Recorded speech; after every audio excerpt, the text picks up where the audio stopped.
Good afternoon to all.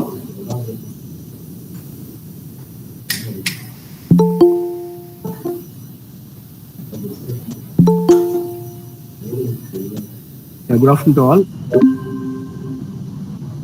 Good afternoon, sir. Madam, good afternoon, madam. Good afternoon, sir. You are able to hear me? Yes, madam. I can hear you, madam. Yes, sir. Yeah.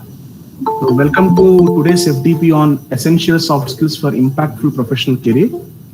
On behalf of IIMC Hyderabad, we welcome all the participants and we thank all the participants for showing interest for today's session. This session is for 2 hours and let me tell you some important things about this session.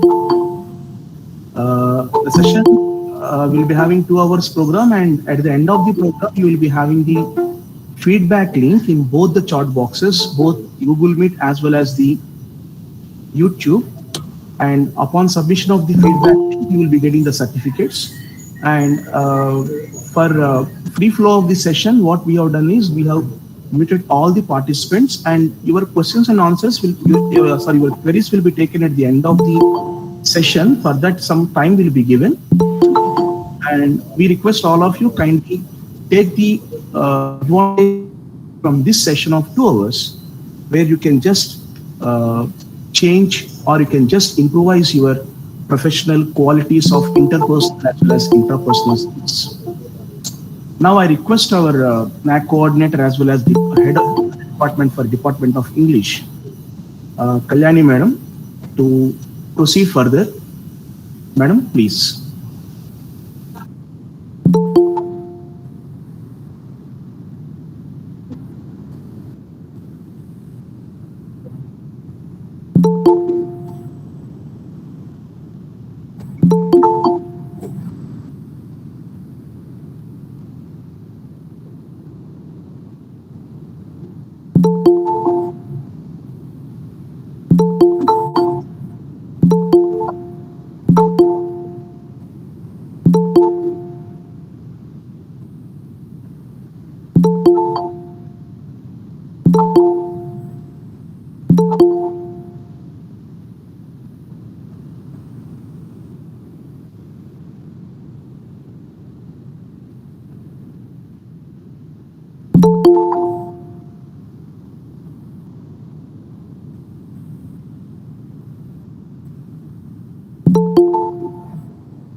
Thank you, madam. Thank you so much for that warm welcome.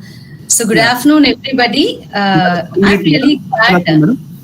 Yeah, please. Sorry for disturbing you, madam. Actually, Yeah, please. Before you proceed, we have with us Dr. D. Thirumal Rao Garu, the Vice Principal of Academics of IIMC. Yes, sir. Yeah. Thirumal Rao, sir. Yes, sir. Am I audible, sir? Yes, sir. Thank you so much. Please. Thank you very much. Soft skills are to be learned not as a part of. Yeah. Thank you very much. Am I audible? Yeah. Yes, sir.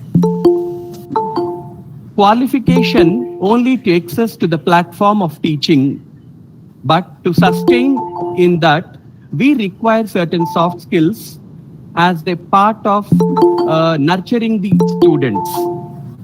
The students will be joining with us in the institutions, in the colleges, not only for learning the subject, but to learn many things such as soft skills, communication, and any other things, taking us as a role model. In this juncture, not only providing them the subject content, today's NEP and the pandemic situation, the environment around us is throwing a challenge on the faculty to learn all these soft skills to make their role sustained for a longer period of time and also for the future generations. Today, in addition to the curriculum, soft skills have become playing a very vital role, mainly to get on with the students in the campus or giving them inputs for their career path. For all these things, soft skills are playing a very vital role. Number of organizations are coming forward with these development programs. So I hope this program also will definitely give a very good input to the faculty for their sustenance and also for the students. Thank you very much. And I thank our management principal for giving this opportunity for a few words. Thank you, ma'am. Thank you, sir. Thank you so much, sir, for your valuable words and keynote address here. Now, I think it's a time for you, madam. And, Thank you, sir. Thank you. You are requested to take the session here. And please enlighten us and please enrich us with a lot of soft skills which are required for our professional development, madam. Thank you so much. Thank you so much, sir. So first of all, at the outset, I would like to thank IIMC for giving me this opportunity to be part of this program, the faculty development program on the essential soft skills. So right from the beginning, I wanted to make it clear and let us have a very good kind of an understanding that here we are not going to have a resource or we are not going to have a lecture or I'm not going to share anything which is not known to any one of you. But this is just a kind of the knowledge sharing exercise which might help both of us in the course of the time of this 1 or 2 hours where we'd like to enrich ourselves with how exactly we are going to deal with the younger generation, the younger population who are going to play a very vital role during especially the pandemic or the latest development of the technology in the tomorrow's world. So that is what is my point of view when I'm talking about this particular aspect of, this FDP.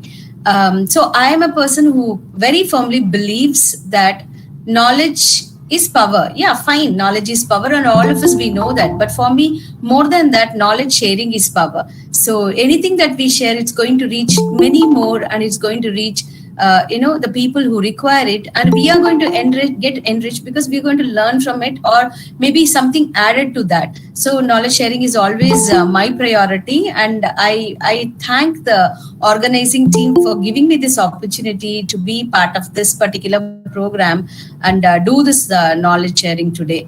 So to start with, I'll just have my PPT on, and then I'll just go through it very slowly, and then Raghavendra sir, are we stopping anywhere for the session for the questions, sir, or only at the end?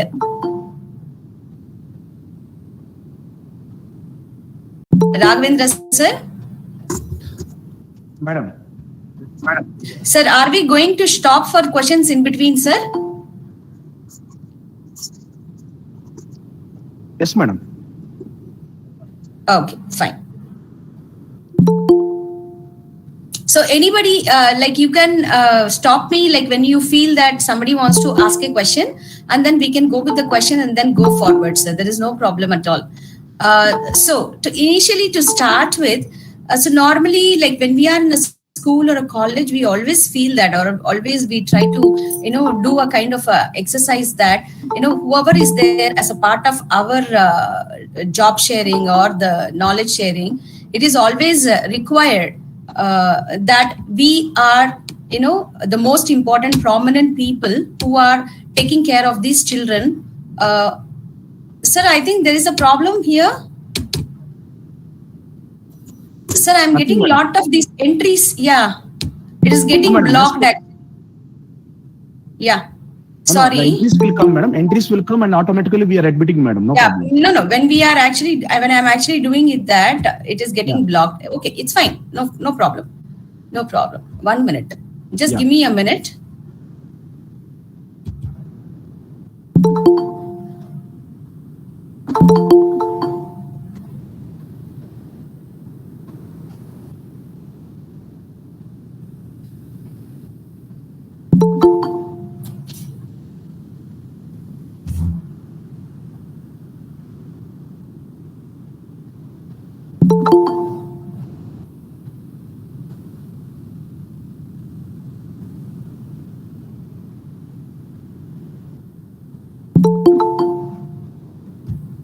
Yeah.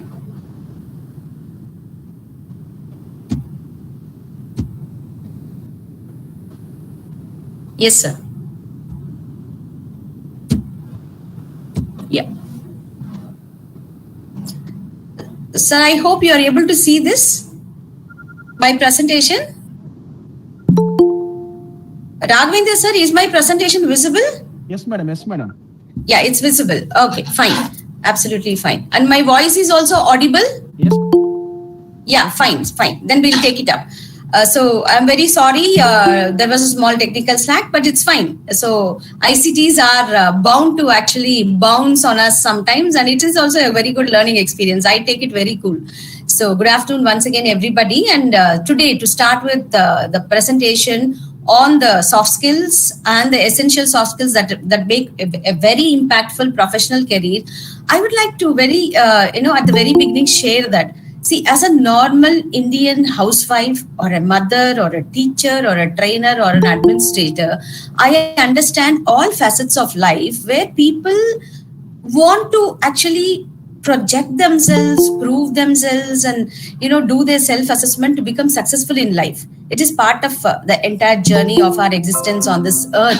But then simultaneously, what happens is that most of the time, we actually get confused with so many people who pull us back, or we don't have a common understanding, and sometimes we get confused.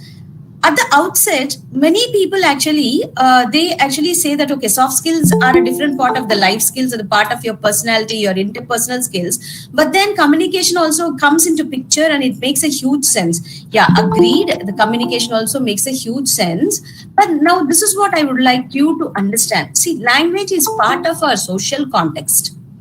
And then it is communication, it is conversation, it is the way we work collaboratively. And maybe when we are very, having an entrepreneurship mind, or maybe the bent of mind where we would like to prove ourselves, it can be very co-creative also. It doesn't matter.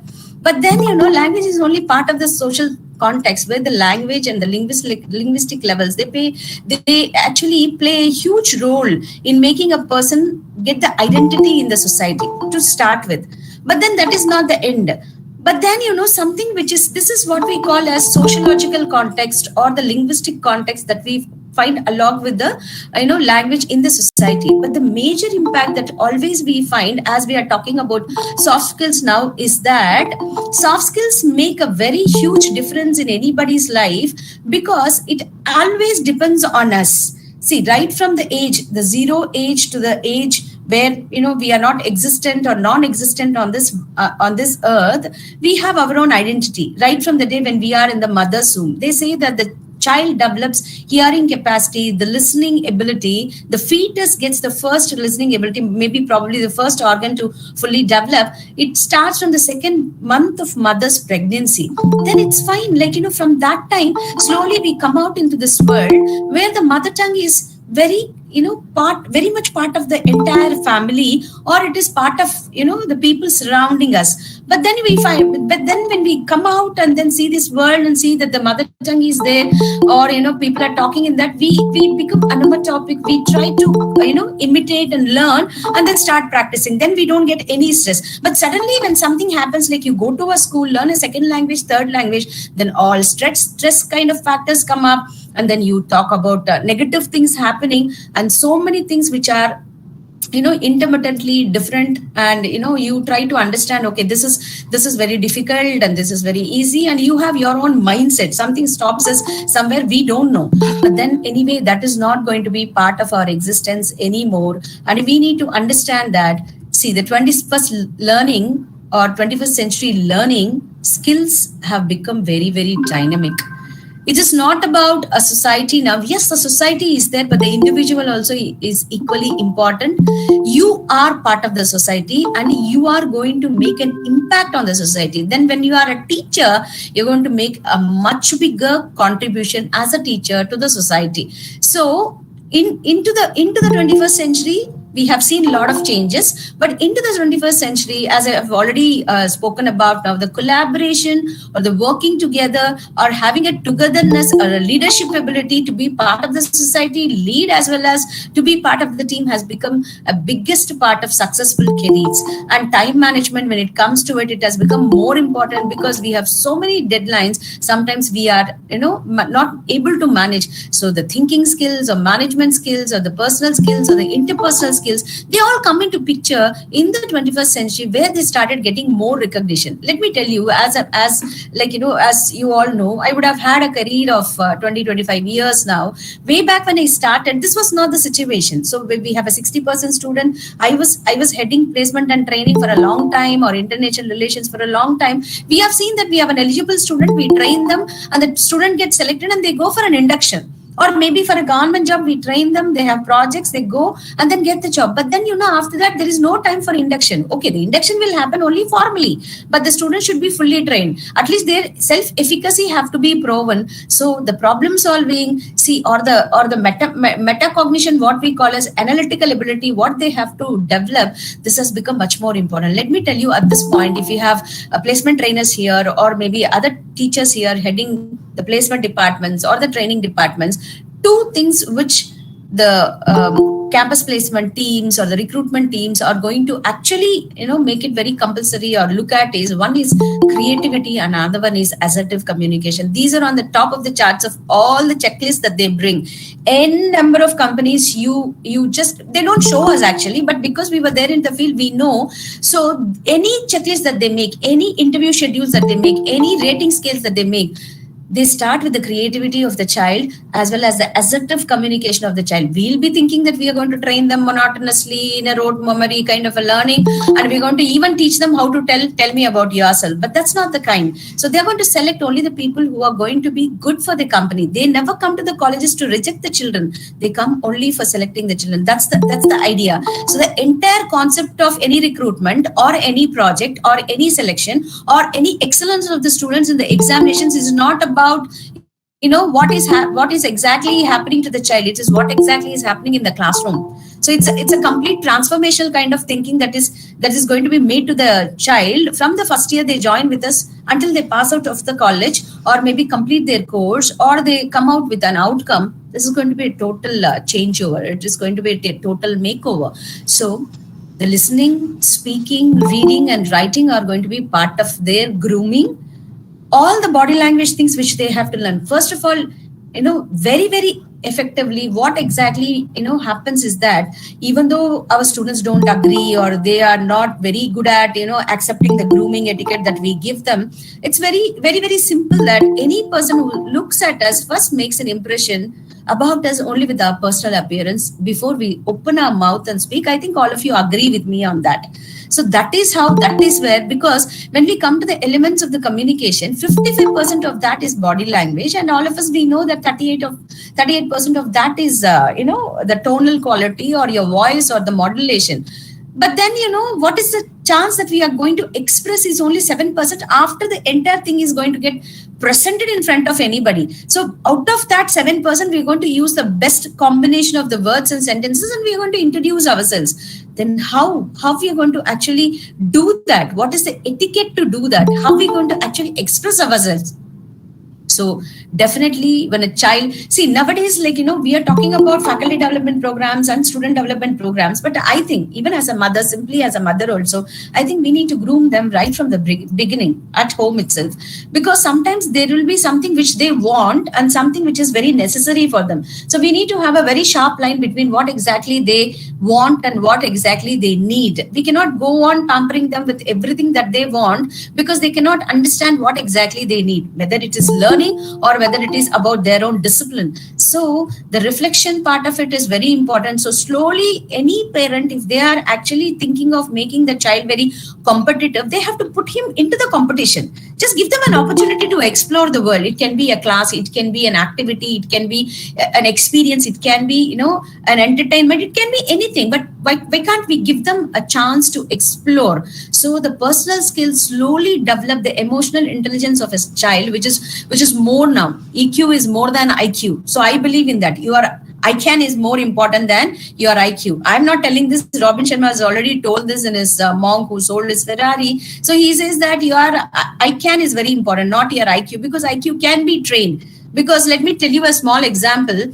I'm not very good at mathematics, being an English teacher, or very much into language right from my intermediate. But then when I had to train my child in mathematics or for his arithmetic competitions and all that, that was very very very interesting, and I had to learn it, and then I had to overcome that difficulty or whatever problems I had about thinking of training myself in the mathematics, and finally I was able to do it at least with a positive degree of outcome. So why I'm actually quoting this is that nobody is going to judge us just like that. They're going to give us an opportunity, and then they're going to assess us. Then why don't we take the opportunity and change ourselves? So the personal skills, whatever is reflecting on the screen now, I don't want to read all those words, because all of you are very well learned, and you are all well learned people, and all professors and very good faculty here.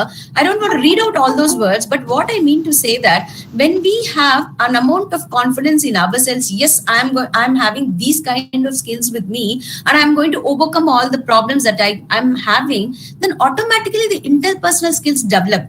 All these things are very very simple.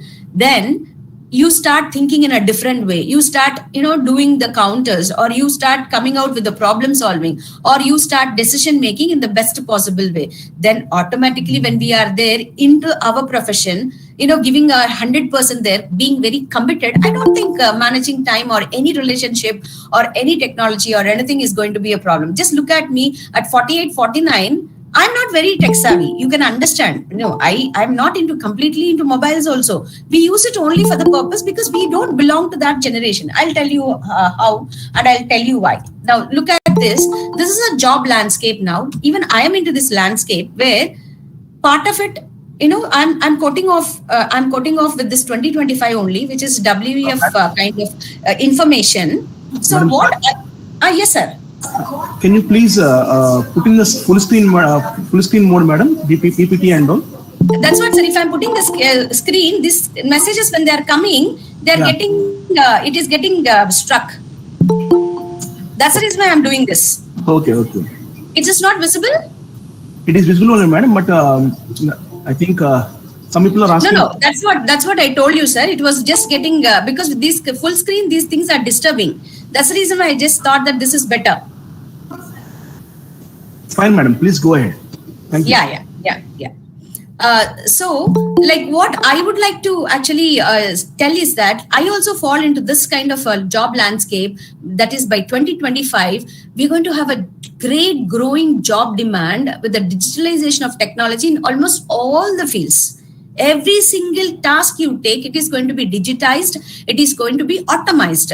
And whatever jobs right now we are doing, even the jobs which are automatically being done now, they are going to be on a low. So they are going to be on a kind of a situation where it is not going to be very interesting. So what I would like to suggest is that this growing job landscape or whatever it is not for intimidating any one of us or anything. I'm just trying to tell you, let us get ready. It's fine. We are going to learn. Let me tell you very seriously, I don't have any technology diplomas. I only have the working knowledge, but I have a great interest in learning. That's the reason why I'm able to manage my work. So that's a positive thing that I'm talking about. For me, positivity is not thinking positively. For me, positivity is, I think it's better that when we don't think negative, it automatically becomes positive. That is my point of view. I think if you can agree with that, we can, come out of this and try to upgrade ourselves. See, that is what I was just talking about it in the previous slide. See, we come into this 40% who are what we call as, millennials, like before 80s who are born and all that. And we are all kind of people who are into a different kind of educational setup. And we did not have all these, like Madam also quoted in the beginning, the HOD, that, we never had all these choices in the school and college. But then we had Gen Zs after 1890s. When they were born up to 2012, the Gen Z generation, they were very excellent. So they were very good. Before that, the X generation was there, and Gen Z is also very good. And they are actually into the 21st century. Up to 2012, when you see the kids, all the people, now latest young faculty members who are coming into the positions, they are not into the people management positions because already millennials, all of us are working there. But I would like to see that this 27% is going to get enhanced to the higher level of 57%, because Gen Zs have to take over. Shall I tell you why? Because a child who is born after 2012, who is hardly 9 years old or 10 years old now, those children, they are going to be part of this entire system.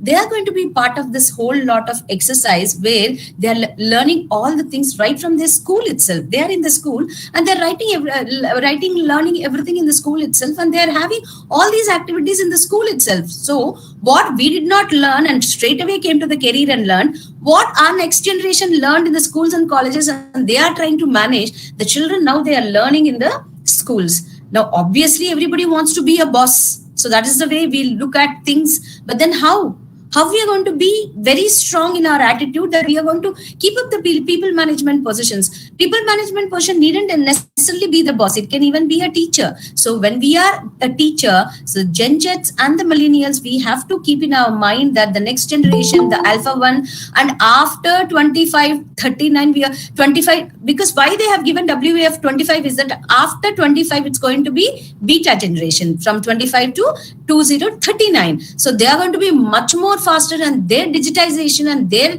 knowledge, everything is going to be extraordinarily different, maybe into haptics, we don't know. So that's the reason why we need to have a very strong kind of a hold on what exactly we are doing as a teacher. Then I would like to tell you that this is what is important. We were only talking about learning content, but now it is more about how to produce the content and also create the content, whether you are a learner or whether you are a teacher. But then, the learning always starts first and then only the teaching comes. So most importantly, when we are talking about the soft skills, obviously there is no other choice. 50% of that is only communication skills. We know that is, now this is not my idea. This is all what I've pulled out from the WEF or the international forums where all these this is available on the net also. So communication skills 50%, and the next one is that what are our prioritization skills and the interpersonal skills with which we can actually handle people and be very committed to the organization where we are working in. There might be differences because all of us are not going to agree for one particular thing at all. That is impossible because all of us are unique, and we are always in a kind of a mode that we have to prove ourselves. So this is wonderful. We are proving ourselves and we are different from each other. This is absolutely fantastic. So what I would like to suggest is that wherever we have wherever we try to take the things in a positive way, the organization also gets benefited, and personally we also get benefited. But when we look at the things, the technical skills, design skills, and all the other skills, they are part of our setup. the infrastructure or maybe the curriculum that we are designing, that is all there, which is very mandatory kind of a thing. So that is not going to affect us when it comes to making ourselves job ready or to make a professional impact on our career. But most importantly, the soft skills and the communication skills, they play a very major role. So, but anyway, very importantly, the L&D in the 22, because now 22, it's going to be much more dynamic after the pandemic thing, because I think during the pandemic, we have seen all people have become very tech savvy. YouTube, digital media, social media forums, they started using and they're very good at it, including the people who are at home.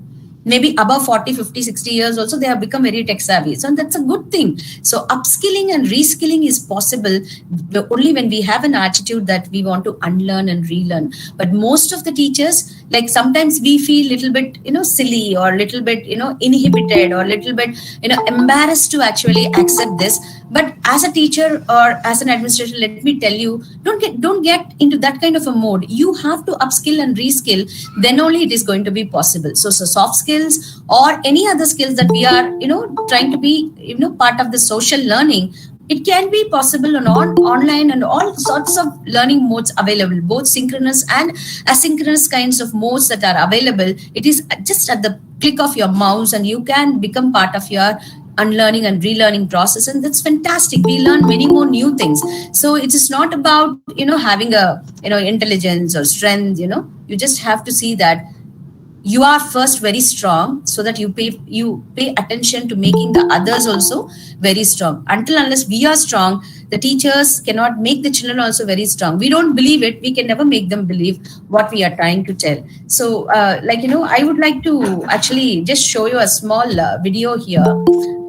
Just play a small video. Just we'll look at this small video.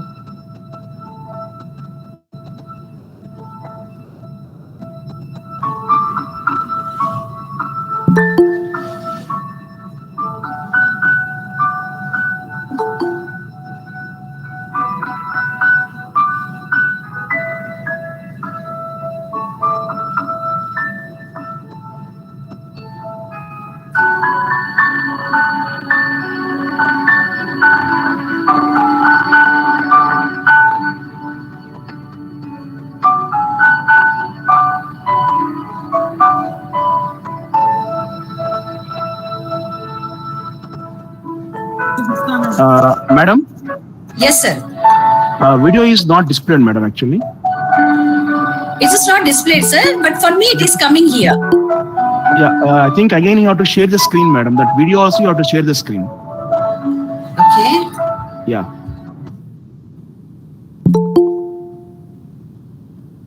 Like how you have shared for the PPT, in the same way you have to share the screen for No, the it is there in the PPT itself, sir. That's what I'm trying to tell you. It's Okay, already PPT displayed for itself it is me. there. Okay. Ah. Maybe, Ah, yeah. it is not coming? It is not coming, madam. Okay. It is there on the PPT itself, sir. I have inserted it. So Okay, for me, it is getting displayed. Yeah, maybe for us it is not visible, madam, actually. Okay. Otherwise you can show it separately, madam. No problem. Yeah, we'll do that. We'll do At that. the I end think. of this session, you can just separately can show the video. Okay. If it is possible now, you can even show it separate video also. No problem. Okay. Fine. That's okay. That's fine.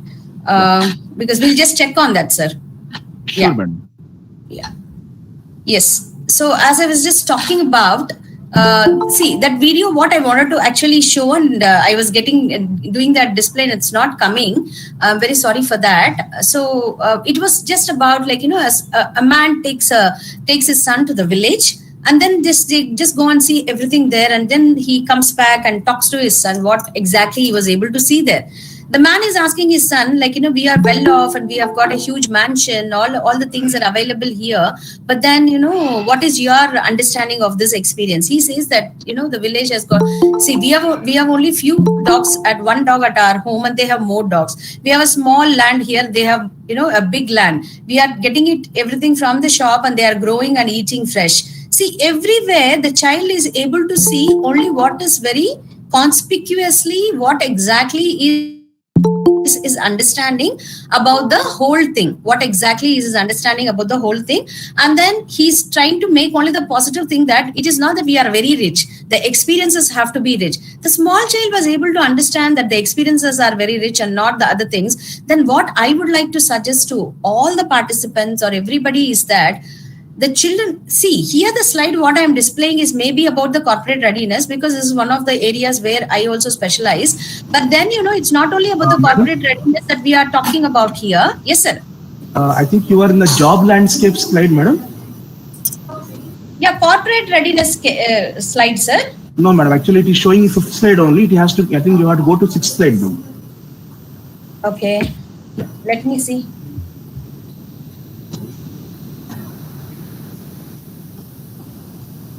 Now, this slide you are able to see, sir?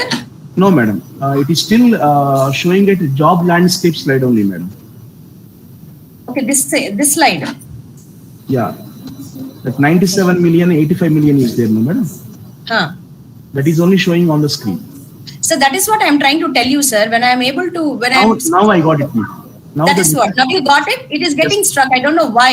Yeah, because for me it is playing. So now I'll play the video. Just check if you are able to see this video. Yes, madam. You are able to see? Yes, madam. Yes, madam. Now Yeah, I think this is fine. Yeah. Yes. There is some problem, sir. I don't know.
Yeah, I think you were able to see that screen. Yes, sir, if somebody would like to take the questions, ask the questions, I am ready. Otherwise, we can move forward.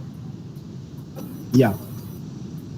If anybody is there, I am fine with the questions as well.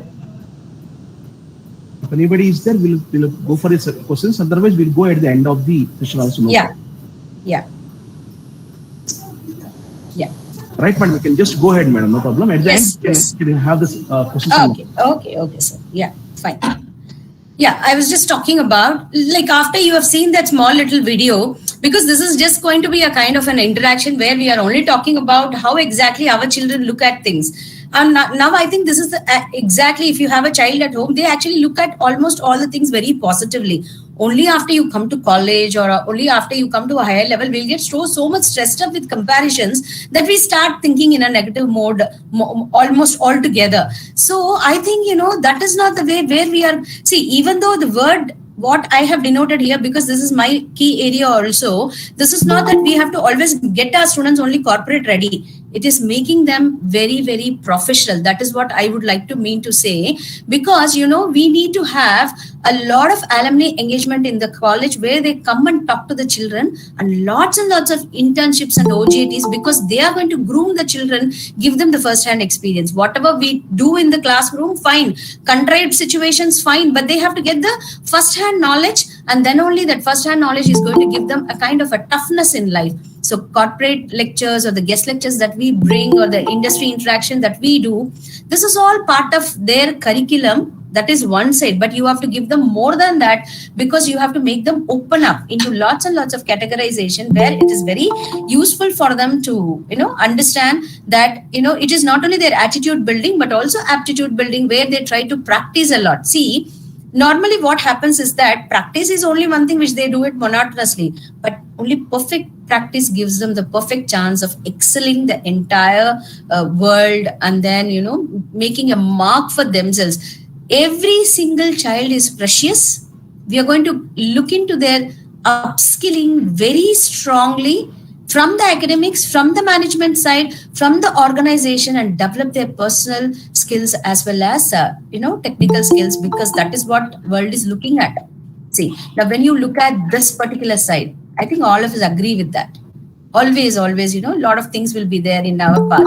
See, if you are just stopping because you just imagine that something is going to be there or somebody is going to do something to us, then we are not going to be part of any success kind of a journey. Now, what I mean to say is that the hurdles, the inhibitions, and the obstacles will be there everywhere. People will pull us back all the time when we are doing something interesting.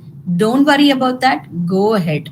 You have seen. So now just pay a very serious attention and then look at different weapons all these people are wielding.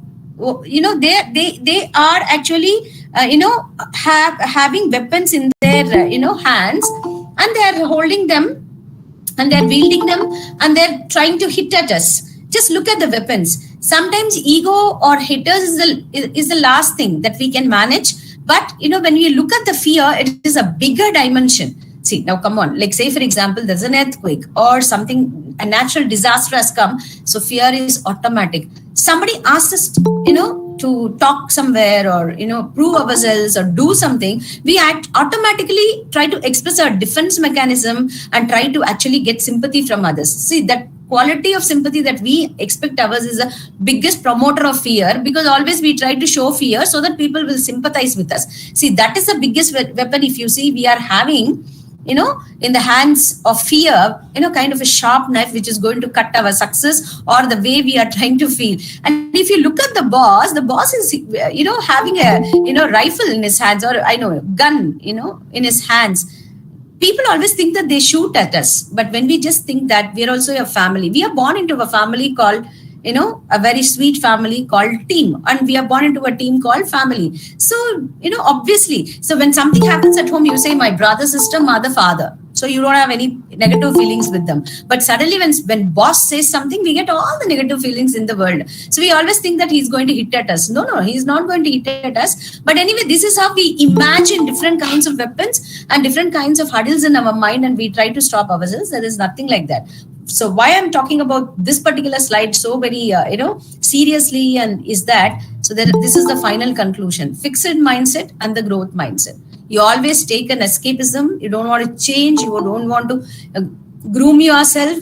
And then you want to actually go into a kind of an enlightening or awakening or kind of a thing that, okay, this is me and I'm not going to be trying anything more than this. We'll be always there, and we start becoming liability for ourselves and others. But then the growth mindset is there. We start taking opportunities and we face setbacks, we grow.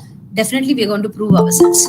So definitely this is what is important. We should not have fixed mindset and start having the growth mindset.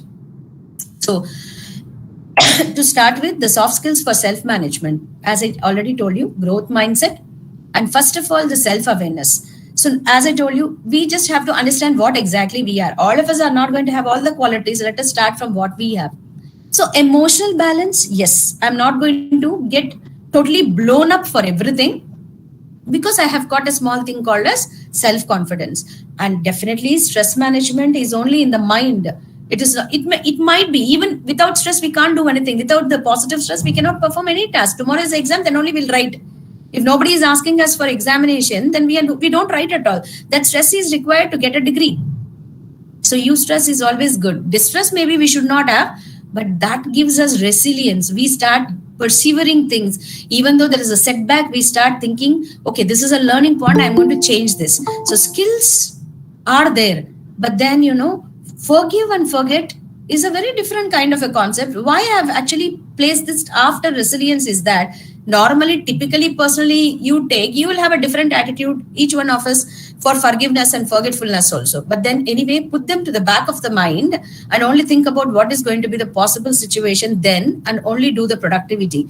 So being productive is more important than having a burden of all these things in the mind. Let them be there. Okay, if you are very good enough, you are angelic that you can forgive and forget, do it, or otherwise try to manage that, keep it at the back of the mind and just ignore that and start proving yourself. So persistence and perseverance, and this is my favorite thing, patience. Yes, many of us, we don't think about that in the present generation, but that is what is very much required, because patience with everybody, that is what is very important. I'm just leaving to the college, I'm just running to catch a bus or something else, I'm just going out of the home, then my mother will call me and tell me, this bottle is not coming, kindly open this and go.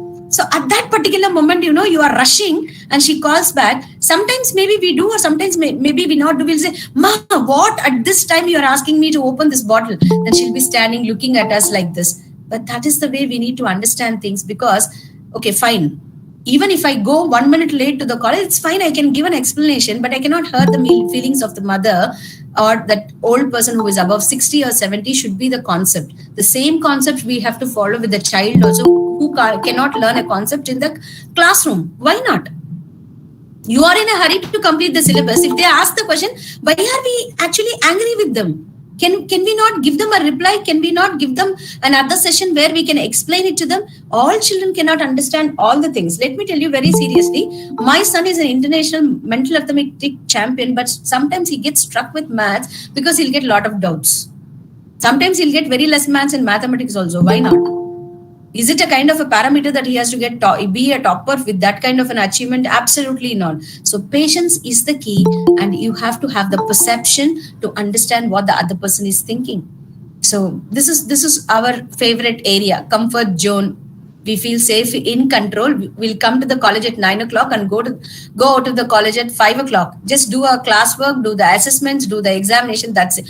Like when HOD calls us and asks us for a research or a paper or an activity or an organization, okay, the fear zone, we find excuses and, we'll take responses and opinions and we'll get affected. See, sometimes, let me share with you. Sometimes, some people also tell me that don't go to principal madam's room. Whenever you go, she'll come out with a new idea to do something new. So you'll get more work. Raghavendra sir, I think you agree with me on that. We will always have these kind of things happening. Yes, yeah. Yes. So this is what happens. So this is what is the fear zone created, because somebody don't want us to do something.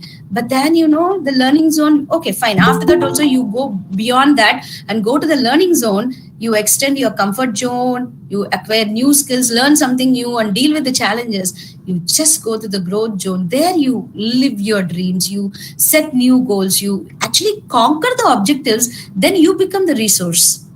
You don't need anybody to tell you anything, but that's the straight line which you have to cross from zone to zone and go to the other end where it's a wonderful place, because that's growth. Fine. I'm not going to become president of India. That's absolutely not possible. But I'm going to become the best in whatever I do. That is the motto of my life. So we go to the growth zone. That's absolutely fine. A small plant is there. It grows. That's fantastic. If the plant stops there without growing, where are we going to see the fruit? If the nature is feeling like that, none of us will be alive here. So why are we being part of the nature so very afraid of many things? So the top 10 skills in 25. I've made a kind of a description here with the LinkedIn, because a lot of us are there in LinkedIn and the Udemy courses, which are part of many colleges. So they have come out with these kind of skills. If you just go to the NPTEL also, it's the same thing, because I did not take it because it's a huge platform. So NPTEL also is the same thing. They have identified that these are the top skills which are going to be very crucial to prove ourselves in the future. You have to be analytically very strong. You should have an active research and learning mind. You have to be able to adapt to learning strategies and solve the complex problem solving as well as the critical thinking. See, normally what happens is that just because we don't want to do it, we take the teaching also light and make the assessment also light. But that's not the kind of the thing that we need to do. Yes, let us explore as the teacher and then go forward and see that this reasoning and problem solving and the ideation is part of each and every single child. So they become cognitively very, very flexible so that they take up 21st century and then just rule over it. That is what is the most important thing, which is necessary. So always, like this elephant who always thinks that that nail is much bigger than the strength and the rope is much bigger than the strength. It is just the thing which is holding you back. I promise, I assure, I tell you that you're all fantastic. Already you've got so many good qualities as teacher. You can do wonders. Only thing is that you just have to say what exactly is your idea of doing it. That's all. Just come out with the idea and then do it. So the people management skills, for soft skills, definitely communication. Yeah, we are good, we are average, we are learning, fine, it doesn't matter. Even I tell the students also the same thing. Even when the students are doing the communication skills practice also, I tell them the same thing, saying that, okay, come stand here and talk, and you do exercise. I even make them do exercises for how to stand, how to talk, how to speak, the posture, gesture, everything. We keep them training. So communication should become part of their expression. So they automatically start working with the teams and they develop interpersonal skills. And, say for example, my favorite, if you ask me, are the leaflets that we found in, we used to, find in lots and lots of, packets that we get, or the products that we buy. These leaflets that we find in all these packets, they've got wonderful information about the product. When we actually read those leaflets, the wonderful language and in the way they have projected it, it means that they're talking positive about the product. I keep telling to my students, start reading those leaflets. Maybe it's your Maggie packet, or it can be your medicine, or it can be your shampoo, or it can be your hair coloring packet also. Doesn't matter. You start reading, you know how to sell yourself. You will know how to actually productively talk about yourself and project yourself as a positive person. Why not? Learn from everything. I used to, if I travel from a bus, I used to tell them, look at all the hoardings until you go home. You will learn 50 new words. That's the best way of learning the words actually. And you are listening to audiobooks much more better if you have a mobile phone, because they are more tech savvy than us. They have updated gadgets. See, upskilling is possible only when we are going upwards and taking mentoring and coaching also in a positive stride. So leadership is first shelf leadership and then moving it forward. So all the teachers, if the teachers are having difficulties, dealing with the situations, only thing is that put them into situation. That's the reason I was telling. Give them OJTs, give them projects, give them activities, have clubs in all the departments, or give them the event management. Then automatically, they handle everything. And once when we are teachers in a campus, we need to make our children do more rather than any one of us speaking on the dais also. They should manage everything. Automatically, they'll become better than us. I think that should be the goal of any goal. That should be the goal of any teacher, because making the students better than us. They are never below us. They should be always above us. That's the target of any teacher. So they will start learning all the skills as it is when you start giving them the scope. So this is what happens. When something happens, like I was telling also, when something we do, people always come out with the negative things against us. But once you set an example for yourself, they say, see, look at that person. He has become like that. I tell all my children, be a role model for your family. That's more important than taking a role model. That is what we call as soft skills development or personality development. They should become a role model. Everybody should say, look at this Anna, look at this Akka, they have achieved so much, you should become like that. That is a success in life. That is the most important success in life. So effective communication, I will only point out at 3 things. Think before you speak. Be very assertive. Speak what you want to speak very clearly, but you have to keep in your mind no negative word should be used, and you have to be as much as positive on the line. You should not hurt anybody. That's a concept. And listening is the biggest quality of developing soft skills or communication skills, because that is what is not there in many of the teachers or any one of us, like as administrators also. We need to be more listening rather than speaking. That gives us more areas to explore and understand, and also people start respecting us because we are trying to give them some kind of an ear or trying to make them understand that we are for them. So connecting with people is the most important part of soft skills. You cannot be above everybody and aloof in a place and lock your door and the room and then say that I'm going to connect with everybody. So for me, I do a lot of blogging and a lot of series. For me, all these three things are important. Your brain, yeah, you have got a wonderful brain which works with logic and intellect, and you have your thalamus which always works up with your emotions. But then, what we are eating, what we are getting as nourishment is also equally important, because that is where all the hormones are produced. And what exercise we are doing, are we taking care of ourselves? See, recently, if you have seen, many ailments are coming between the age of 30 and 60, or even 50 also. Before 50, we have a lot of people passing away these times.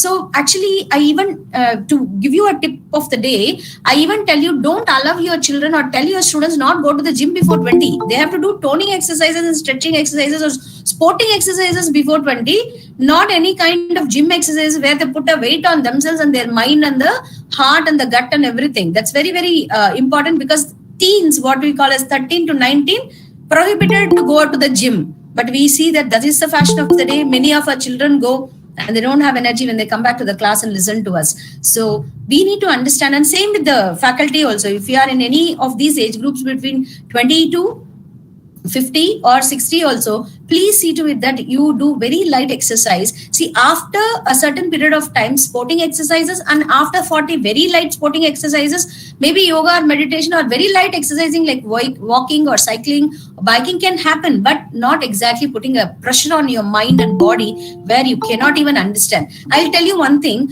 See, some of us, maybe if you are around 40 or 50 years old, triggering of the diabetes will be there. And that's a major area where we'll get a lot of patients for the counseling also, because I'm a counselor too. Major thing which I have found out with n number of things that we have dealt with or we have understood is that major pre-diabetic kind of indication, because of the stress factors of all the working people, is not, that means that the sugar levels are fluctuating, is not with any other identity other than headaches. Like most of us, when we get headache, we actually treat this as migraine, or say our boss has given us this headache and the children have given us as headache, and we are getting headache because of the college or because of a job, and we'll try to divert or take wrong medication. I've seen that might be an indication, not only for diabetes, it can be for any other disease also. So don't try to think that your body is always trying to cooperate with you. Whatever you want to say and do, it will always be following you. No, you have to take care of yourself and your body. I have given on this side of the slide, if you say, I've given the mental health checklist. Just see if you are doing any one of these things. Maybe I'm not saying you don't have good mental health, but that might be an area where it shows that you are having a little bit of stress on your mind. Just relax. Your brain is there. It's fantastic, because already you are a qualified eligible teacher and it's there. Give your heart more kind of activity, because more neural pathways are from heart to head than head to heart. And eat good food, enjoy good family life and social life, and then exercise. Automatically, what happens is that your mind becomes open and conceptualization will make you acceptable in the society. So I'll just show you one more small video. Hope you'll enjoy this.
Yeah, I think, hope you like this thing. A Yes, small ma'am. little video where it shows that first, instantly we think negative about everybody, but after looking at things, immediately we change. That is us. None of us are negative here. We are wonderful, lovely people, and this is life.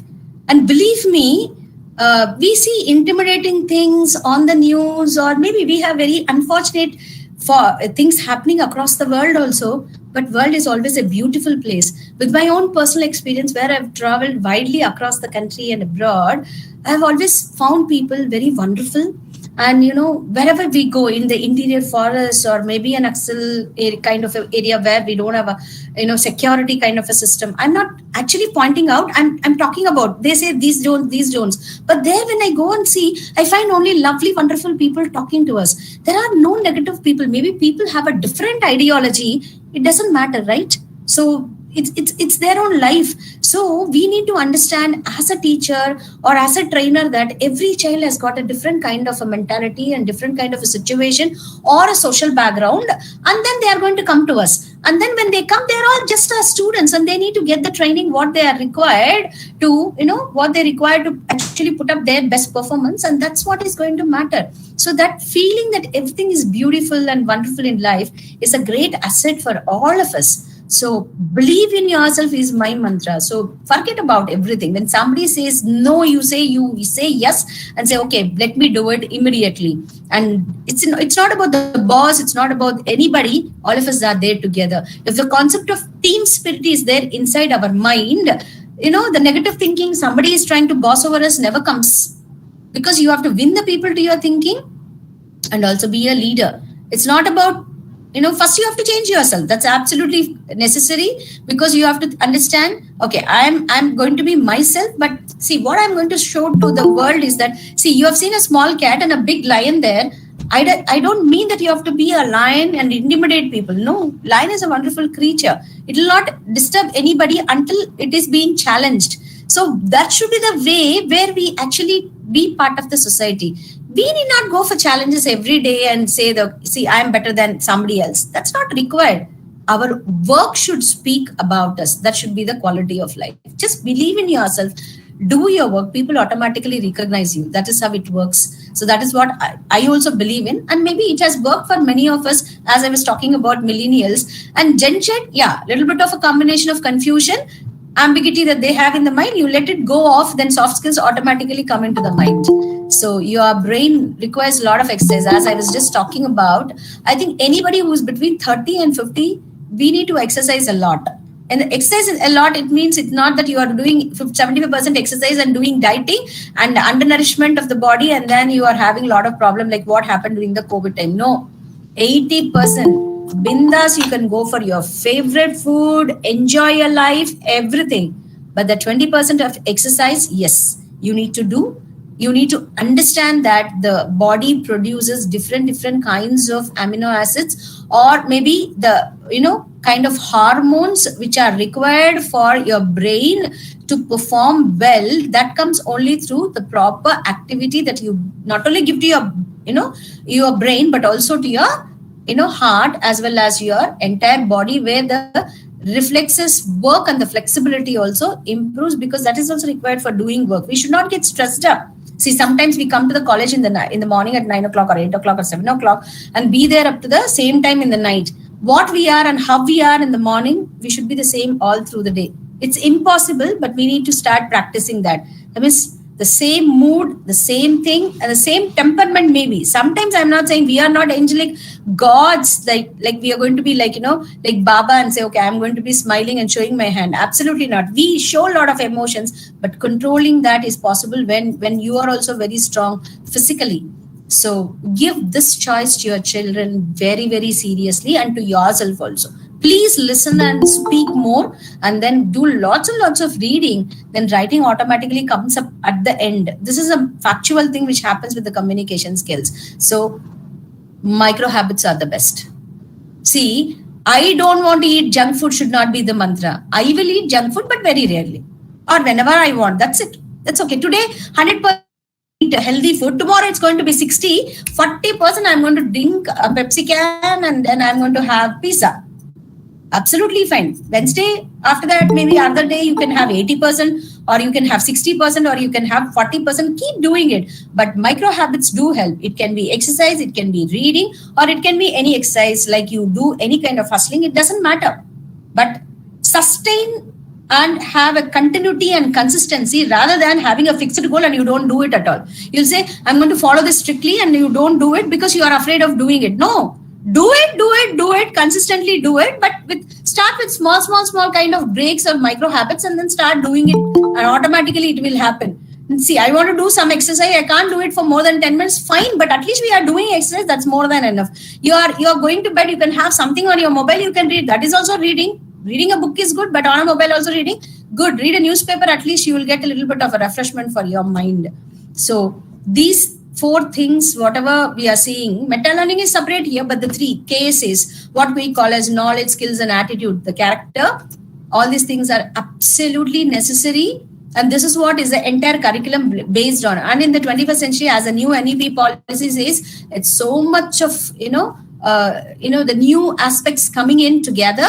So we need to go for the multidisciplinary, interdisciplinary approach. That is what is very important. So it cannot be like I will read 3 units and then I'll go and write the examination. That's not going to work out now. We have to come out of that mode and see that how we're going to do you do that CBCS pattern, and see the child has got his own choice of taking any class he likes, and then do the credits. That's it. So we need to have that, and that gives them so much of courage to face the world, and automatically give them, we are taking the ownership of monitoring and responsibility, but they will also start becoming more ethical. You need not police them, or you need not do the monitoring all the time. Just be positively mindful. So meta learning automatically happens, and that is what is the end result. Growth mindset. We want to grow and do something else. So this is one more video which I would like to share here. This is a small thing. So I think some of you would have seen all these videos on the social media also, but just to add to the session, I'm showing this.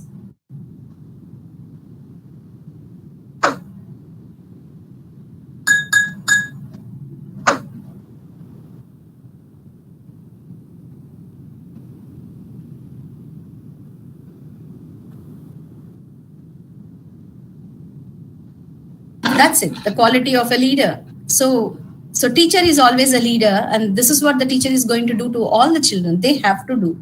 Now, this is my favorite thing.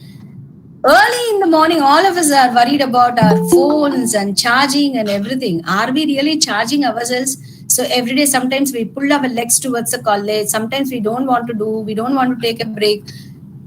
Fine, but what about yourself? Self-care is also a priority, if not a luxury. So don't ever let this happen to you. Just get up. Okay, sometimes we'll have our own problems. We get up very slowly, but once you get up after 5 minutes, your energy has to start. That should be you. The mindset matters. Yes, I can do it. The mistakes help me learn. This is my best thing. Today I've cooked something. I will think that this is the best. Tomorrow I'll cook better than this. I'll think that is the best. That's the way of life. Why are we worrying about doing anything new or experimental in the campus? First thing is that we are going to be judgmental ourselves. See that it is working, see that it is genuinely correct, then automatically the higher ups, they will accept and they will actually handhold us to go forward. Believe me, if my teachers or my colleagues who were there as my superiors did not handhold, I would have never come to this position. Today, I will tell you very seriously that whatever I am today, it is only because Even though I give credit to my teachers as well, because they would have taught us so many things, I give half the credit to all my superiors with whom I have worked. Without them, I would have never become this. This is the reality of life, and we need to accept that this is the reality. People are there to guide us, and we're going to take it. I'm going to improve with my practice, and I'm going to make some effort is my thing, and I'm not going to let myself down at anything. Don't give up at any time. Now, this is a small little happy slide where, you identify people who are not able to enjoy or who are not able to perform, and be part of them. This is team, this is a family, this is learning, this is college, this is children. So they have so many learning styles, and I'm not saying every day you need to go and adapt to these styles. That's not possible, and it's highly impossible also. But then anyway, we can have so many areas of interpretation that you try to actually make them committed, competent, creative, and that's my favorite word, compassionate, and then having a very good attitude. This is what a 21st century teacher has to develop in any child. So the critical thinking will come because it's natural, it is part of their existence. But apart from that, I would like to tell you that please make them understand that you are there with them, you are there to help them. So they are going to be performing fantastically if you are being a very supportive teacher. That is what I would like to tell you. And the multiple intelligences are available at the click of your mouse to take you to a world of learning where the child can be having any kind of smartness, pick it up and then start teaching them or giving them an exercise or an opportunity to learn in a different mode. So your heart, your mind has to balance. Why I'm talking about this seriously is that this is the checklist that we are actually trying to give it for the communication skills. But why this checklist is, this is a report for 2021. So the sectors which are going down or the sectors which are going to get a boom, this might not be the end thing. But after the report of the CIA, at the end of the thing, they will do some justification for their own understanding also, because this is only pertaining to India. I am not talking about any other part of the world, because we work in India. Are we ready to actually handhold them to go forward to 22? Because we're going to make them understand concepts clearly, get all their content knowledge right, feel that they are complete, concrete, and then, but whatever they talk, whatever they listen, or whatever they, write or do anything, you're going to teach them techniques of being very brief. See, appropriating everything is the quality of writing. So being appropriate, being very brief, and being very, clear is what we call as the ABCs of writing. Until unless this child gets this, they cannot write well, and that is very necessary for the business correspondence tomorrow for all of them. So all of us need to understand that we have to make them understand that these are the concepts which are very much required, and you have to train them meticulously when we are in the classwork. So the future-oriented 22 and beyond skills. Very, very importantly, only digital literacy, and there is nothing else in that. And the critical thinking, part of the interpersonal skills and self-management, or the management skills and the leadership, are bound to be there forever. But we are seeing that at the beginning, we have technology there. So when we get students, even in our college, when we get the biological science students' resumes forwarded, they're asking for the Python certification for these students, because the Byzone companies are working digitally. That is what is the market. So how can we say that it is not required? So technology is going to be there, and personal interpersonal skills are going to be there, and thinking and management skills are going to be there. This is the orientation that is going to be there beyond. So first, technology skills are going to be there. Digital literacy is very important. Then do proper grooming of the students in their content area. Make their skills get to the competence level, and then automatically give them exercises where they start managing things and interacting with people, and have more of the mental flexibility and relationship management. That gives them leadership ability to work out the teamwork effectiveness, and they become excellent communicators. Please try to leave them, either your own children or at school and college, you have to leave them to their experiences and test them accordingly. That's the wonderful way of dealing with them. So, the professionalism comes not only with the emotional and the social things that we build up, but our physical image also. So the professionalism is completely both physical, social, along with being emotionally stable. See, somebody sees your resume, one word they should understand that this person seems to be very stable. That comes only when we have a very consistent kind of a performance all through our life. That stability is what people look at when they look at your resume. That's the reason why we need to have a conglomeration of all these things. This is what I was actually talking about. This is the latest, domains where we have more employable talent right now in 21. So this is at the end of the 21 by December that they have given the India Skills Report as well as the WEF, where they are talking about that the graduates, maybe it is a dip down because of the pandemic, but they are around, see, the graduate employability is around 50%. We all accept, and different companies, what they take, or the jobs that we have in different sectors, it's a kind of a picture which is already given, which you are able to see, all of you are able to see, and that's really good. But what I would like to tell all of you is that India's employability fact file, when we look at it, in the past few years, when the Middle East or the Eastern countries or the European countries have started taking English more seriously, and there was more of the grooming on the soft skill front, what happened is that they are taking up of more chances of the global placements than the Indians. We take pride in saying so and so and so is, is heading as a CEO of a very great company. But I think, are we ready to actually say that in the next 10 years, we have to take it very seriously and we have to actually prove that we are the best?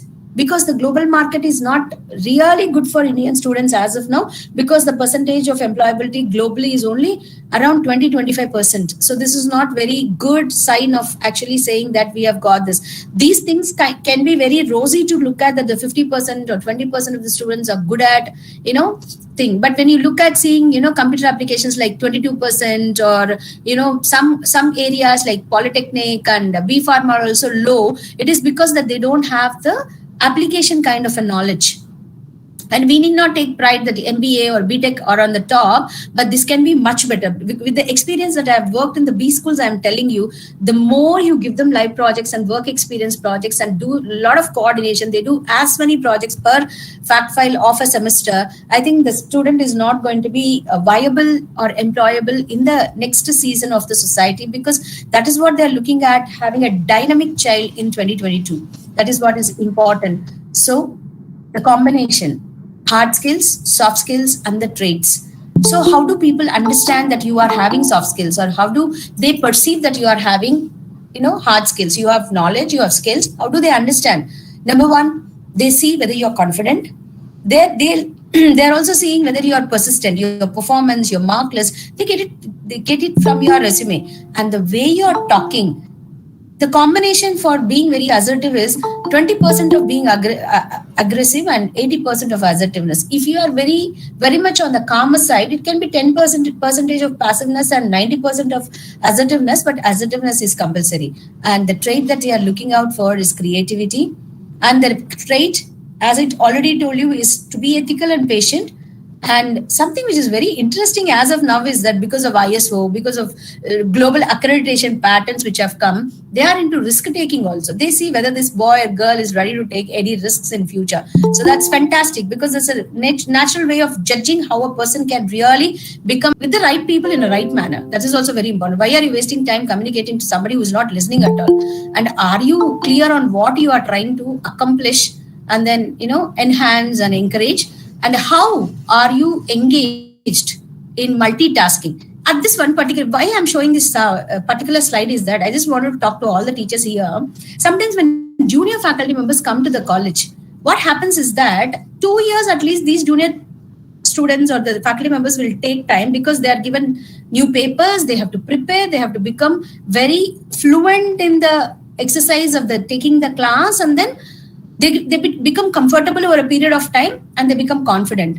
What happens is that as soon as they come, they are intimidated and given a lot of tasks. Okay, class teachership or general things are okay, but you are giving them multitasking. When a person is not even adjusted to teaching and training, you cannot give him too many tasks that he cannot handle. So multitasking is an area where only a middle level or a higher level person can actually excel. You are training a lower level or junior level people. You need to understand them, that you have to give them one task at a time, make them understand, get the flexibility of learning and performing, and then become the best. Now this is what is my very careful kind of an observation, and also request to all the people who are listening, also have some kind of modality actually to deal with the people who are just into the business of teaching, or maybe into the business administration, because that is where they are trying to learn, and that is how they develop a positive attitude. So you don't have time for learning anything, but then we can set up where you are there, and security, privacy, everything is important. We are all human beings, right? So effective communication is going to be very important. So the learning experience, keep trying, stay focused, be confident. The learning experiences are the only important thing. Enhance, always go through and enjoy the learning experiences. But at the very same time, through the learning experiences, whether you are getting appreciation or whether you are getting a backbeat. Don't worry, but pay very close attention and observe things, because that is how later on you're going to achieve success, inspire others, and give the maximum benefits to an organization. Please, we have to understand that we are part of the society and we have a responsibility towards that. So always experimentations are good, experiences are good, and we can always meet our future expectations. That's wonderful. You have technical strengths, you have hard work. It will just go up the career success with all the soft skills that we are going to practice. Now, these are all the 30 happiness. This is out of the context or inside the context. These are all the happiness habits.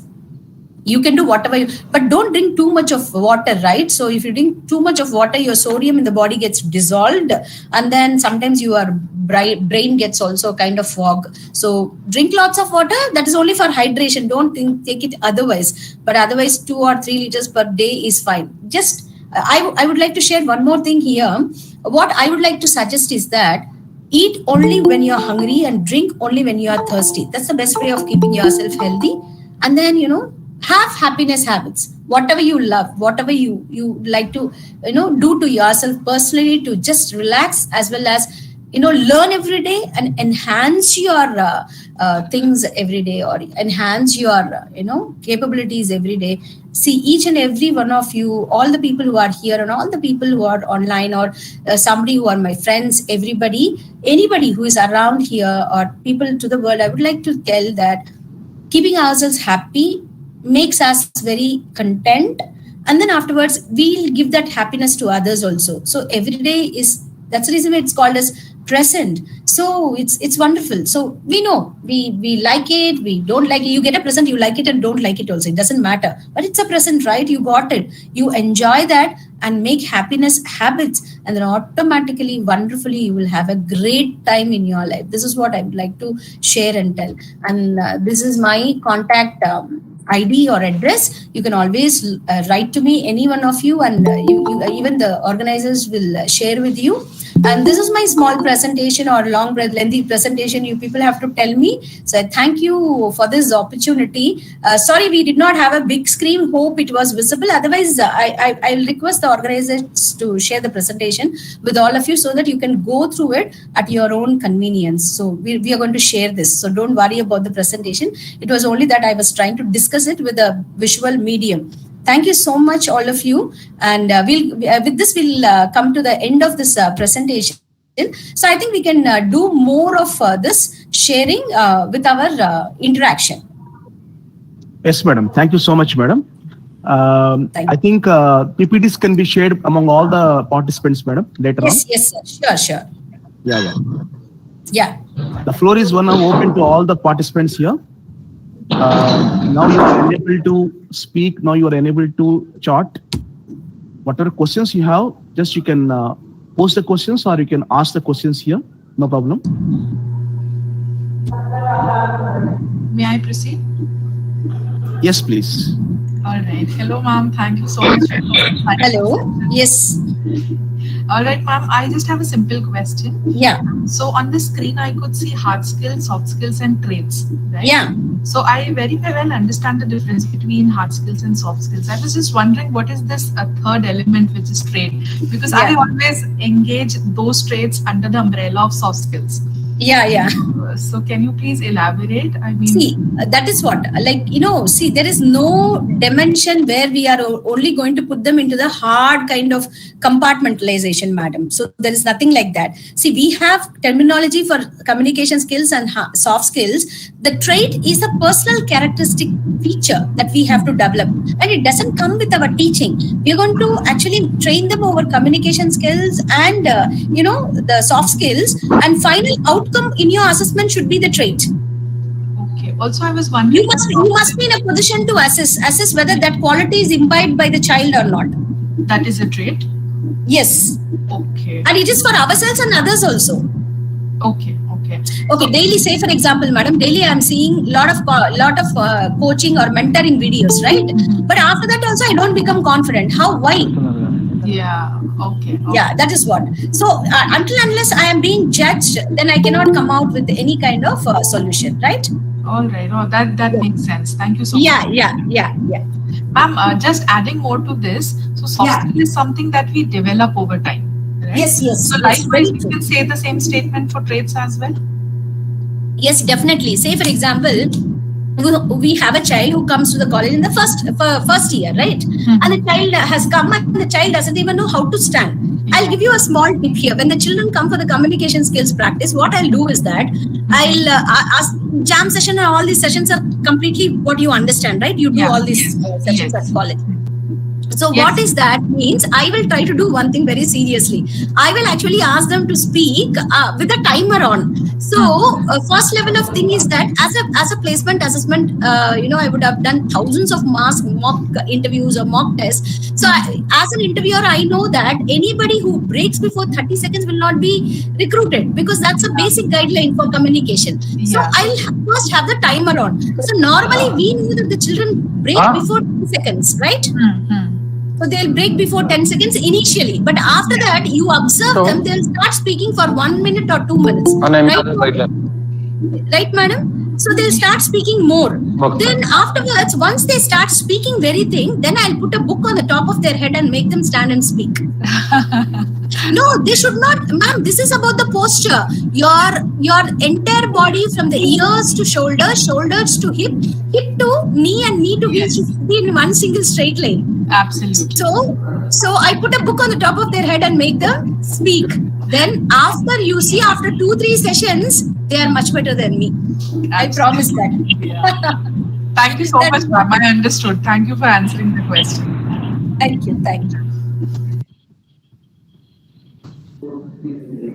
you, madam. Yeah, next one. Yes, sir.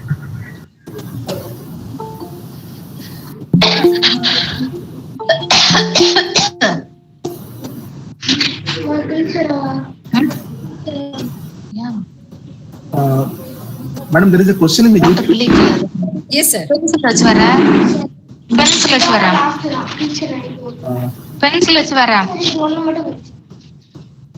Sir, can you just read out the question, sir? Yes, madam. Sure. This is from Dr. Jayalakshmi, madam. Okay.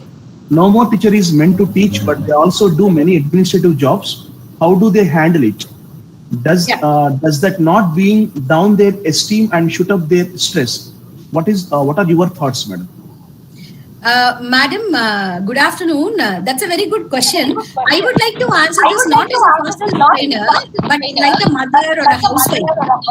I actually work 18 hours a day. I get up at 4:30, cook for my family, then go to the college at 8 o'clock, and then come back and once again do all the household chores. Believe me, I don't even have a maid at home. So it is only trying to understand. See, we are not going to become very less when we are going to do any work, madam. See, suddenly one day my attendant did not come. My table is very messy or it is very dusty. There's no problem if you dust it. I'm not saying you should do it, madam. With due regards to all the people, we should have different people. See, anybody to help us, it's only actually to make us more productive. That's the only thing. That's a common thing. It depends on us. But please, madam, don't think that any administrative job is going to lessen your self-esteem, because tomorrow you can even challenge, say that, okay, I can handle this. Or you can have an idea, okay, this kind of an activity comes and this kind of a task comes. This is how I'm going to assess and this is how I'm going to manage. So you learn management techniques through that way. There is nothing like, you're going to feel offended by it. I really enjoy that. Nobody is going to lessen me unless I feel it. You cannot allow anybody to make you less. You are the wonderful person. That's all. You are the best. That's the feeling with which you do all the work. So even when we are actually cleaning the garbage at home, it doesn't matter. So we are the best. That's it.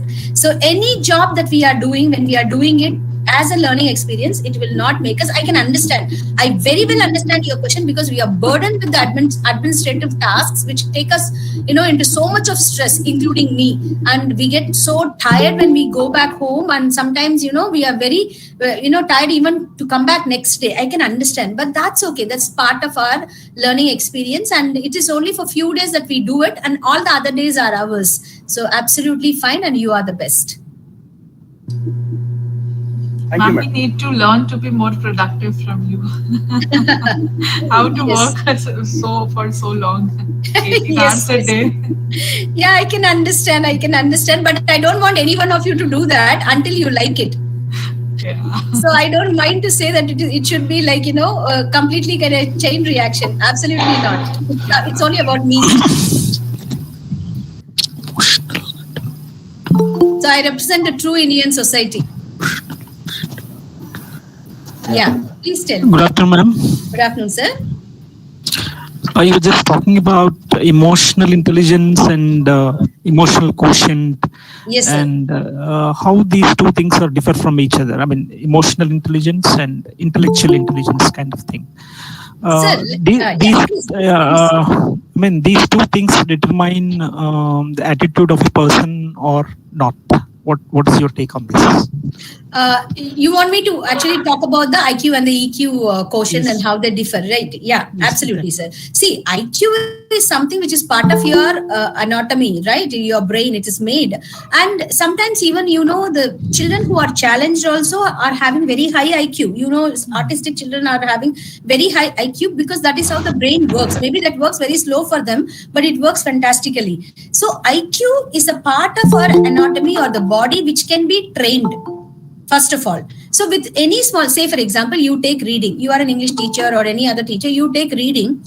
Normally, as a normal human being, you look at everything, any image you look at and you start reading. So 1 minute, one image, it's absolutely fine. Or 1 second, one image, it's absolutely fine. You look at things, you can perceive everything in a second. So 60 is normal reading capacity. But when we are in a school or a college, they give a comprehension passage, ask us to understand and write, then you write the answers. Your capacity is going to 250 or 300 words per minute. But when you are sitting in a placement drive, 1 minute, one question, 45 minutes, 45 questions, or sometimes you get 45 questions, but you get only 30 minutes. That is hardly 45 seconds to 60 seconds for each question. That means 10 seconds you have to look at the question, then answer, and then come out with your productivity of the right outcome. Now, for this, the only thing that you can do is practice. That's all. There ends the matter. So IQ is that part of our sensibility or the knowledge-making capacity of our brain where with a regular kind of an active repetition, as you call as a behavioral practice or the cognitive practice or the motor, kinetic practice, we are going to make it a regular practice and improve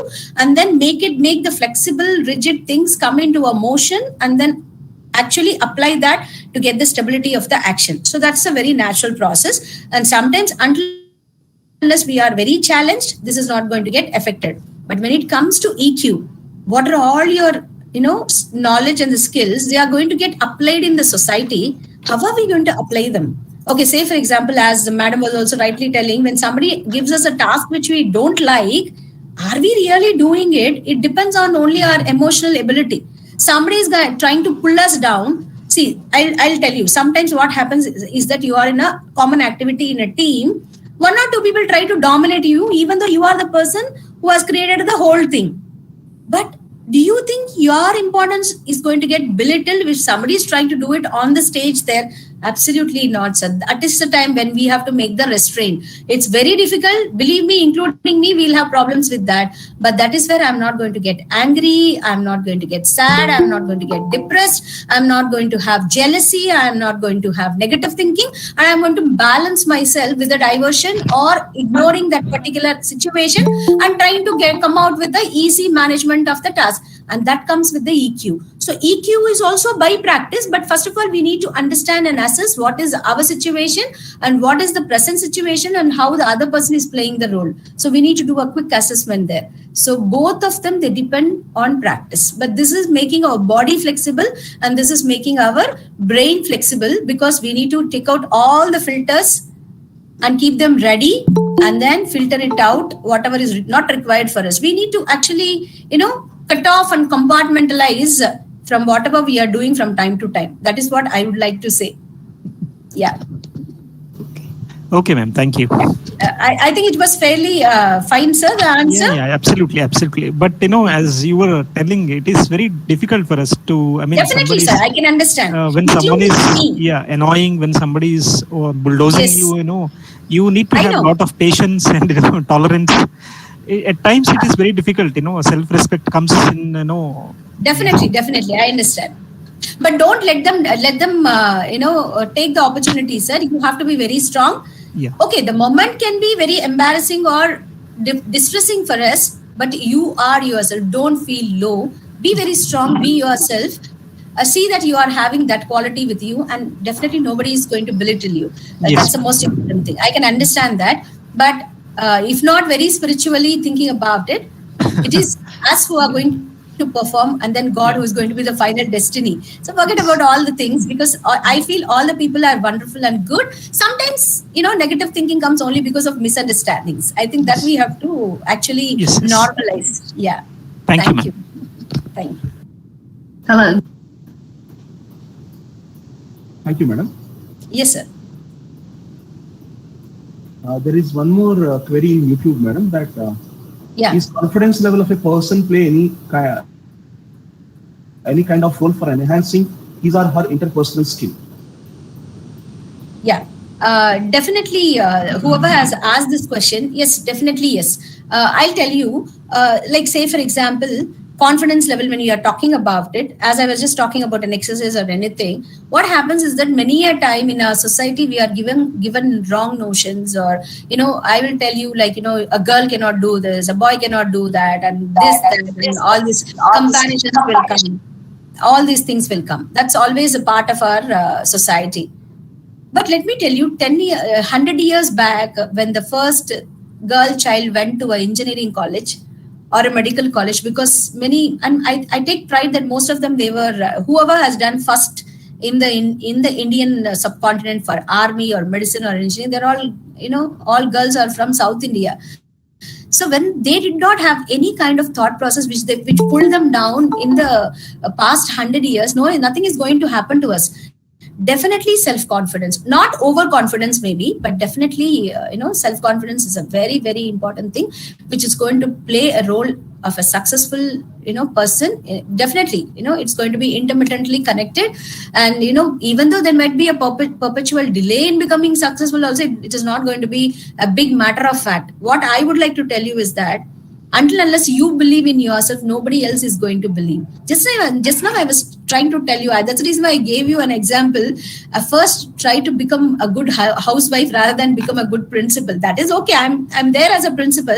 But if I fail, if I'm not, trying to be very, very critical, let me tell you, why I'm talking about this facet also. After 40 years, nobody is going to ask you what you are doing. They will only ask what your child is doing. That's the value of life. That's the reality of life. Let us understand that. Let us take it very positive. I think we can understand from that. Confidence automatically comes. Yeah, you can do anything at any time. Nobody is going to stop you. Until you believe in yourself, nobody else is going to believe. So definitely is the most important thing. It's going to play a very prominent role. Unless you have that. And this is also very required for the mental health as well. Thank you. Thank you, madam. Thank you, sir. Any more queries?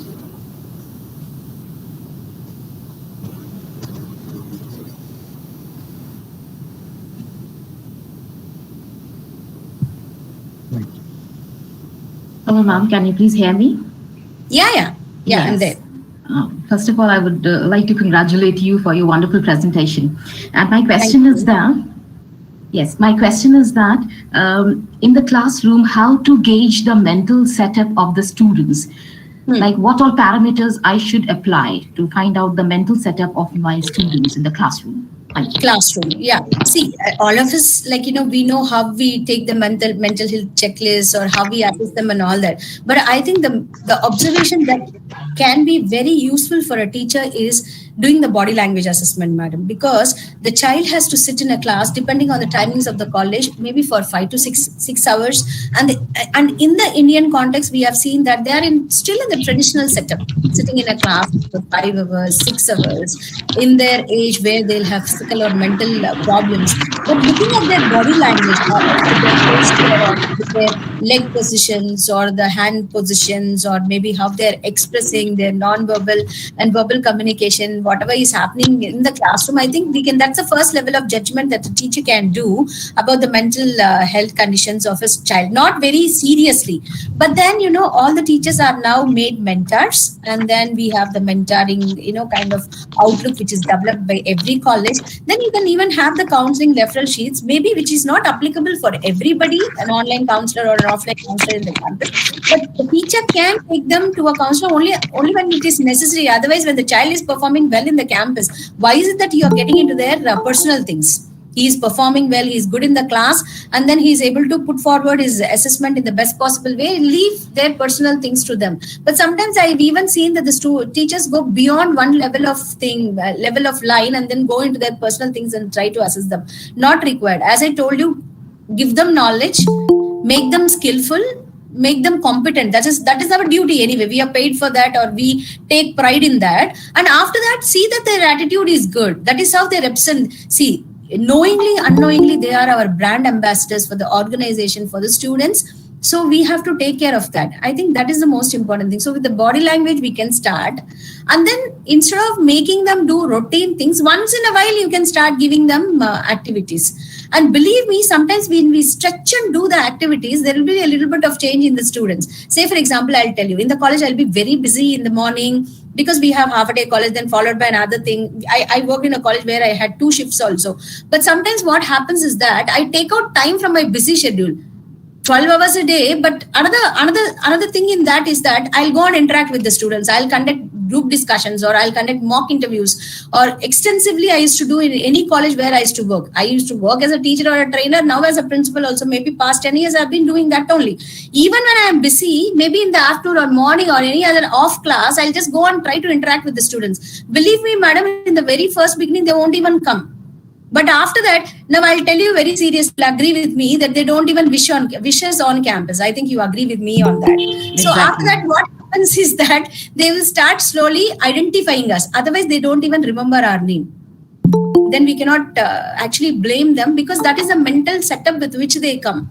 We have our own children at home. So, involving with them only, we can slowly find out who is actually having a problem, and then we can go for an assessment. So normally what I do is that I do a lot of body language observation, and also I try to actually look at them, listen to them, and do a lot of assessment with their tracking record and everything, and then make my first impressions before even going to them and talking to them. So I do a little bit of a background study and then try to assess. And if the child is performing well, I don't disturb. But only when the marks or the assessments are going down, then we'll talk to the child and see that the child is not coming down with the assessment part, which is important for their class or course. Thank you, madam. Thank you, ma'am. Thank you for the explanation. Thank you. Thank you, sir. Any more queries from anybody? Thank you, ma'am. Thank you. Okay. I think we can go for the valedictory, madam. Yeah, it's up to you, sir. I'm here. No problem for me. Yeah. Because most of your explanation, most of your thoughts, I think these thoughts have cleared so many people's doubts. Because you have given a lot of explanation for small doubt, and it has even taken the explanation of the other kind of queries also. I think people have got more and more answers for their doubts with your explanation. I request Karunashree Madam, faculty from Department of English, to propose vote of thanks for this wonderful session.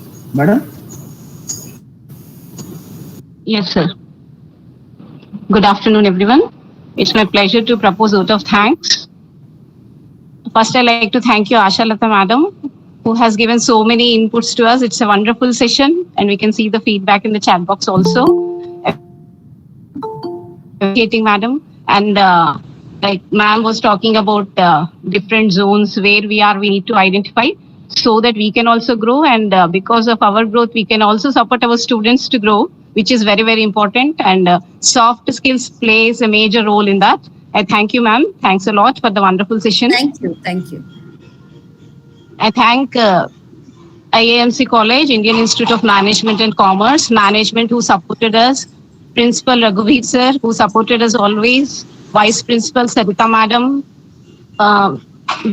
Thirmal Rao sir, who supported us always to conduct wonderful sessions. I also thank FDP convener Raghavendra Rao sir and his team, and technical team who supported to conduct this online FDP successfully. And I also thank every participant who joined us and actively participated, encouraging us and asking queries also so that they can clarify their doubts. I thank everybody who is a part of this FDP, and it's my pleasure to thank everyone because of you all, this is a wonderful session which we can remember forever. Thank you, everybody. Thank you so much, Madam. Personally, let me thank Asha Lata Madam, because the moment I have just sent the message with regard to this, immediately she said yes. And in spite of her busy schedule also, she has taken her time. I think all the day she has been traveling. And even though now also she is in some other place, but still because of the kind of commitment she has over the profession, she has taken the session in a very good manner. I'm so thankful to you, Madam. Thank you, sir. It's my pleasure to meet all of you. And also I'm thankful to our Raghuveer sir, because the moment this proposal has gone to his desk, immediately he said yes. And I'm also thankful to our NAC coordinator, head Department of English, Kalyani Madam, because she is the person actually who has taken up this proposal, and she has identified that there is a need for soft skills for all the people nowadays. Not only as a teacher, but also as an employee, we should have this kind of soft skills, because our responsibility is more in the society now. So thank you so much, Madam, Kalyani Madam. So I thank Vasu sir, who has given a wonderful technical support. Without this, it is not possible to have an online kind of meeting with all these kind of participants. And let me tell you, Madam, we have got more than 3,500 registrations, Madam. Thank you, sir. Thank you. It's a very good, response, and congratulations to the organizing team once again for a wonderful webinar. Thank you so much, Madam. And your efforts and your explanation is top notch, and we are looking forward for so many webinars from your end. And we request Definitely, sir. Anytime. And so God will bless all of us with all the inputs that we will take to our children to make our country the best. God bless all of us. Thank you so much, Madam. I thank all the participants who actually actively participated in this particular FDP and made it as a grand success. And the feedback link is shared in both the chat boxes. I request all of you kindly fill the feedback link, and you will be getting a certificate within 7 to 10 days, because technically we cannot bring the certificates. Only the software has to take the certificates here. Don't worry about your certificates and all. Definitely it will reach your email IDs within 7 to 10 days. Thank you so much. The PPTs and small submission, Dr. Ravindra Rao, kindly send the PPT to all the emails, so it would be very helpful. I am requesting Asha Lata Madam that Madam kindly forward me the PPT. No, immediately I am going to share this, sir, to your mail ID, and it can be posted to everybody. Sure, that's absolutely along fine. With ma'am's address and that slide also, ma'am. You can find ma'am's address. The complete slide will come to you. Yeah. Okay, thank you. Yeah. Thank you so much, all the participants. Take care, stay safe, and be healthy. Yeah, very true. Very true. Thank you, sir. Thank you, ma'am. Thank you. Thank you. Thank you so much, all of you. Bye, everyone. Bye-bye, ma'am. Bye, Ma. Bye. Bye. Take care, all of you. Bye. Thank you so much, ma'am. Bye, everyone. Thank you, ma'am. Thank you for a wonderful session and wishing you a great day ahead. Thank you, ma'am. Thank you, ma'am. Yeah. Thank you. Thank you so much. Thank you, ma'am. Thank you, ma'am, and bye. Thank you. Thank you. Thank you all. Thank you, sir. Raghvendra sir. Then I'll Bye-bye, just call you everyone. back. Thank you, organizers. Yeah. Thank you, ma'am. Bye. I'll call you in the Have a nice evening, day. ma'am. Have a good day. Yes. Yes. Yeah. Thank you all, and we are just closing the session here. Yes. Thank you, ma'am.